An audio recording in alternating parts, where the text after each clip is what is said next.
Đàn ơi, sao em lại bỏ anh vậy?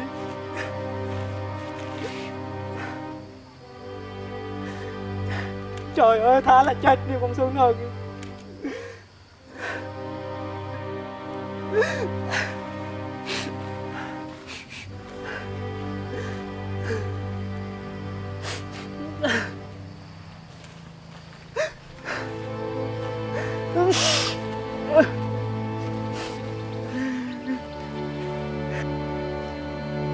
Có ai nhổ sao vắng tinh ta?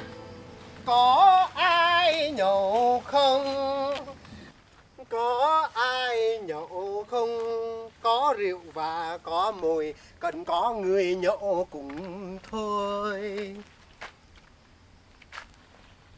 Ê, vậy nhậu không?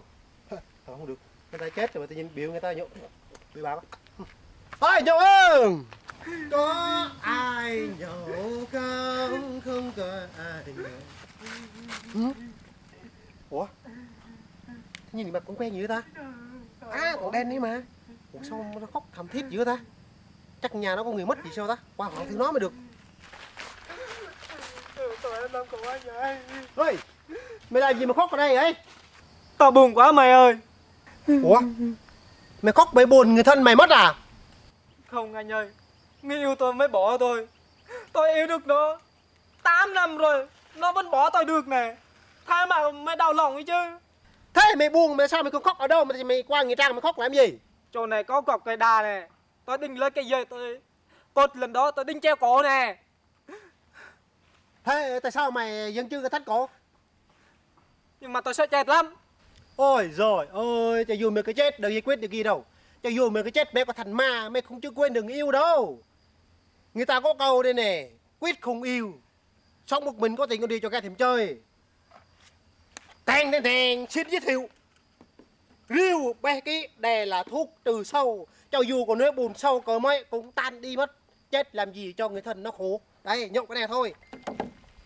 Trời, đem mỗi cây rượu mà còn rủ người ta đi nhậu. Thế mùi mày đâu? Ông rượu thôi hả? Không có mùi như này sao ông được? Cái này mày không nghe ta thông báo à? Mùi rượu có hết rồi, chỉ có người nhậu thôi, cùng thôi. Đây. Đèn. Trời, tưởng là món thịt món gì chứ? Món như này là không rủ người ta nhậu hả? Trời ơi. Trời rồi ơi, bạn này quên mất rồi. Đặc sản không đồng cái mùa này, lưới chưa đường ra đó, đọt bí đó. Đọt bí hả? Ừ. Trời ơi.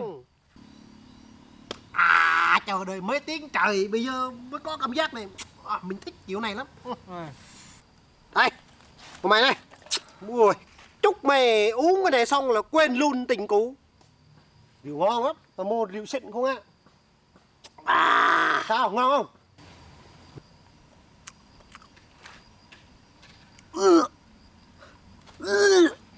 Gì vậy? Bộ mày chơi mày ăn của tao đúng không? Không có đâu. Không có, mày sao mày ăn sao mày làm số ghê quá vậy? Hả? Không. Ở đây có coi là nó ngon. Tưởng gì? Ê, mày đừng lừa tao nha. Trời ơi, tao lừa bạn có gì đâu. Thôi, hiện làm nhau đấy. Thôi, đưa ra đây. Nó có biết là chờ nãy giờ lâu quá.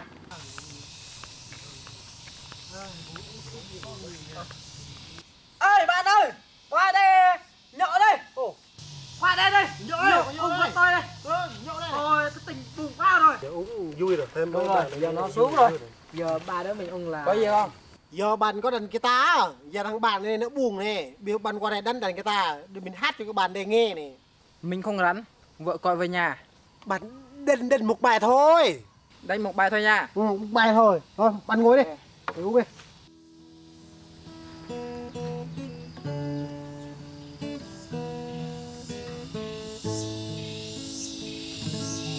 Cất cây đuôi tại mừng gió này và cất cây buông khắp cơ dòng tên lặng tay to rộng hàng phố khắp lần nhà pran cho yong loa ninh rim lam tươi quán hàng dòng chỉ khắp chân dòng lời nhấp khắp nôn nay chim lời đập bơi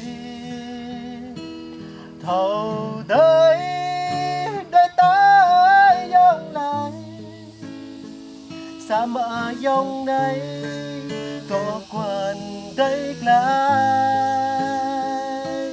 thầu tới đôi mắt hăng phố khắp rồi sa mạ dòng này có nhạc lời khắp ta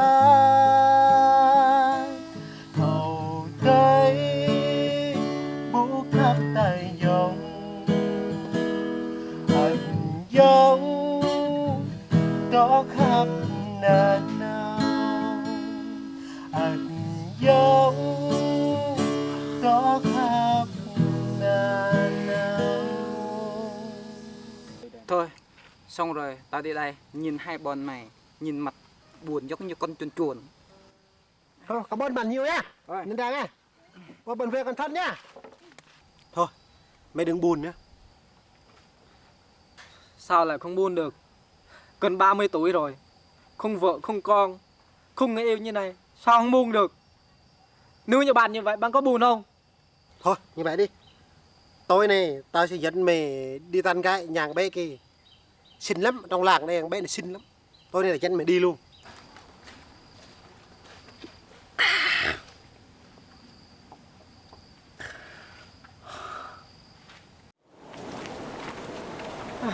Mày nên nhớ phải tắm cho sạch sẽ nhá, cho thơm, như vậy thì gái nó mới yêu được. Ok.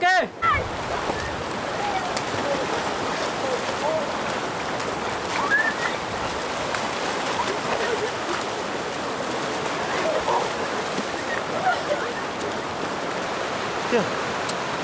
Lớn rồi, mà còn tắm suối, nước đục như thế này mà còn tắm được chứ, như con nít luôn. Ai, không có người yêu là đúng rồi. Bạn ơi, có nhà không? Ủa ai hả? Bạn ăn cơm hả? Em mới ăn xong luôn nè. Mời hai ngồi đây.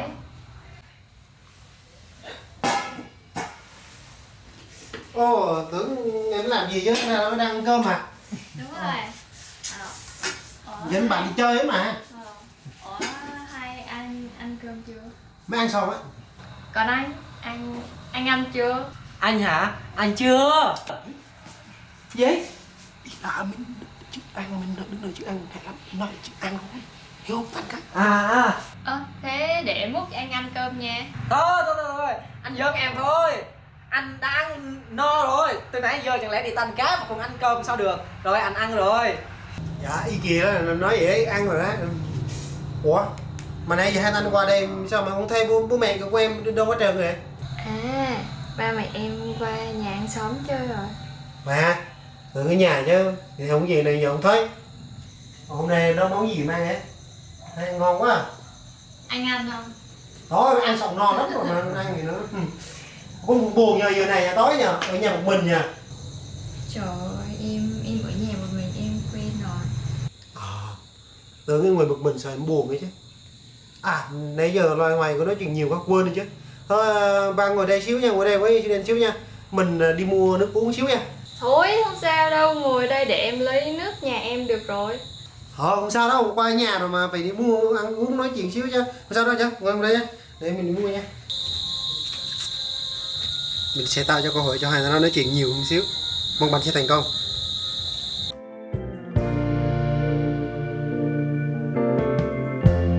Lighten up, take me on your magic river. Tell me all your dreams align. Sign me up and tell me about the people that you know who are trying to feel alive.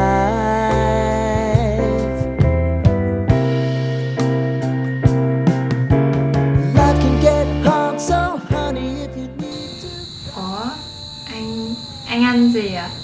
À, anh đang ăn hột dưa. Thế em có ăn không? Đây. Ủa cái này hạt lúa mà đâu phải hạt dưa đâu. Thôi anh ăn đi.